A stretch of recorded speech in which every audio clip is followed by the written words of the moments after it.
Hello, and thanks for watching Proactive. I'm joined by Peter Jensen. He's the CEO of RocketFuel Payment Solutions. Peter, very good to speak with you again. Likewise, thank you very much. So, Peter, we're into December. The year is drawing to a close. So maybe a good time to kind of focus on how crypto and blockchain have continued developing. I mean, there's a lot of focus on how they're being used as investments, but are people actually transacting and using crypto for payments? Oh, definitely. We've talked about in previous sessions what coins people are using, but I was just looking at the numbers, and just for this year, 2023, so the first 11 months, I mean, we processed 423,000 payment transactions using either blockchain or crypto technologies across our 4 products.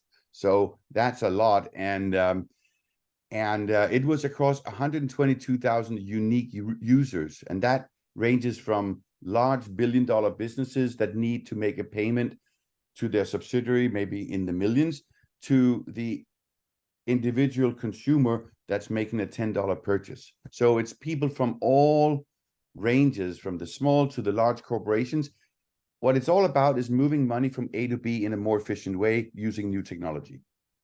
So, I mean, when you talk about your 4 products, you've obviously got e-commerce, mass payouts, cross-border business to business. You also have your NFT gift cards. So it really does cover the whole society, or the whole selection of society. Yes, I mean, what I think is important is that to recognize is that blockchain technology is a technology on which we can build solutions that address many use cases. So just like with the internet, that is the basic technology, and we build solutions on top of that. We build email, we build a browser, we build a dating app, we build a social media app, we build all these applications that I call use cases that add value to various peoples and organizations. And it's the same thing here. So we started building our commerce product that allowed people to make payments with crypto. Great. Some people are using that. Then we created another one and another one, as you mentioned, the 4 products. And it's basically about thinking, where can this technology add the most value right now? There's going to be more. And just like when the internet came out, I hadn't thought about social media app. I wouldn't have thought about a Facebook app.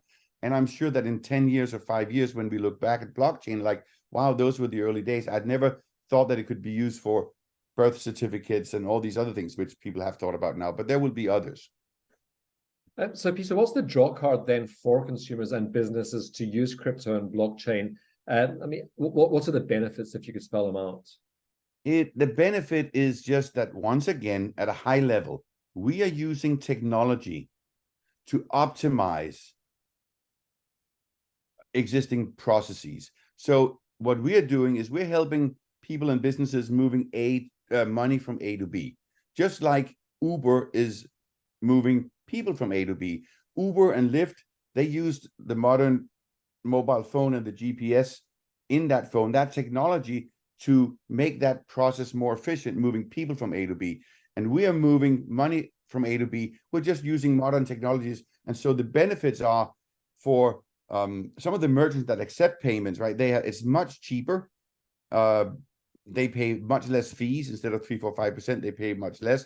They don't have any chargebacks and so on. For large businesses that need to move $1 million from one country to the other, they are seeing very inefficient processes right now. Anyone who's tried to move large amounts of money between countries, they know that it is unpredictable. Sometimes it takes a day, sometimes it can take a week, sometimes it could take a month, and it's expensive, and it's just complex. And you know, blockchain transactions, they complete in minutes.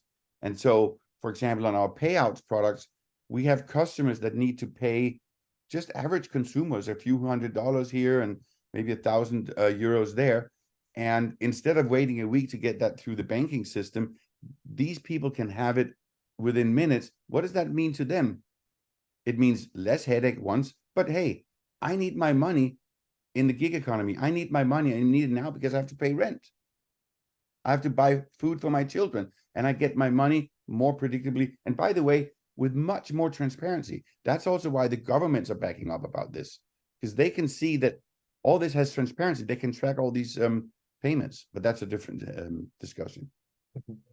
So, I mean, it's all very well consumers adopting it, and you're starting to see that more and more. Are enough merchants also accepting crypto as payments? Are you seeing that, Peter? Well, that is all of these transactions that I mentioned, the 423,000 transactions this year, they were all transacted with a business at one end. We're not a consumer-oriented organization. We're a B2B organization. We sell our software to businesses.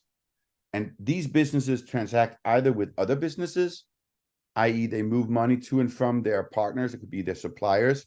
So if you are a big corporation in Europe and you need to pay your supplier in, let's say, Korea, then, and you need to pay them $100,000 and $200,000, they use blockchain for that.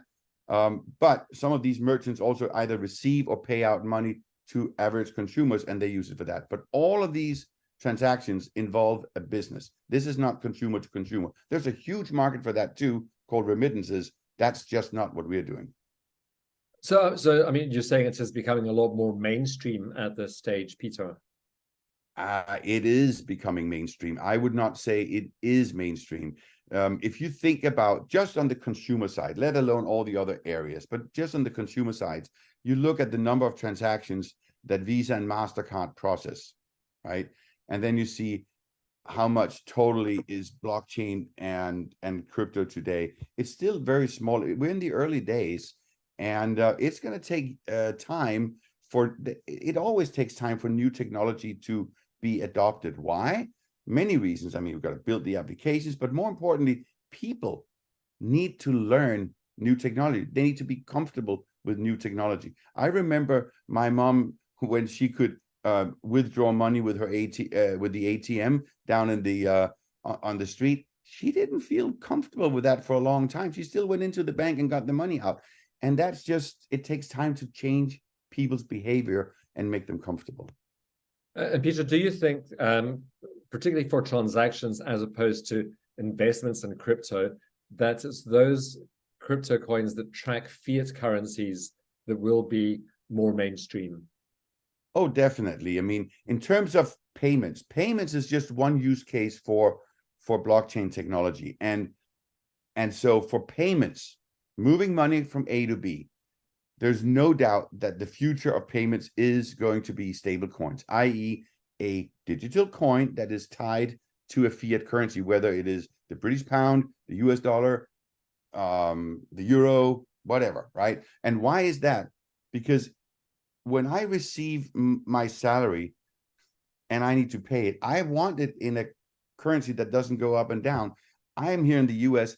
If someone told me, Peter, you're going to be paid in Canadian dollars in your salary, don't worry, right? It doesn't fluctuate much. No way. The normal person wouldn't do that, right? So why would you take your salary in Bitcoin or any other coin that could go up and down? No, I want to use the PayPal stablecoin or USDC or USDT. These already exist. And the same thing in Europe. They exist. And that is what people use. I see the trend clearly. I mean, we have all the data, 426,000 transactions over time.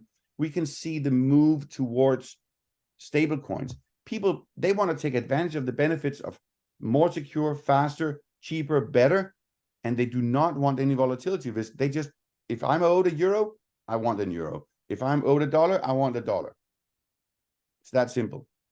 Peter, you told us about the transactions you've processed in the first 11 months of 2023. Would you hazard a guess into how that's going to grow as you go into 2024? It is growing massively for us and for everyone else.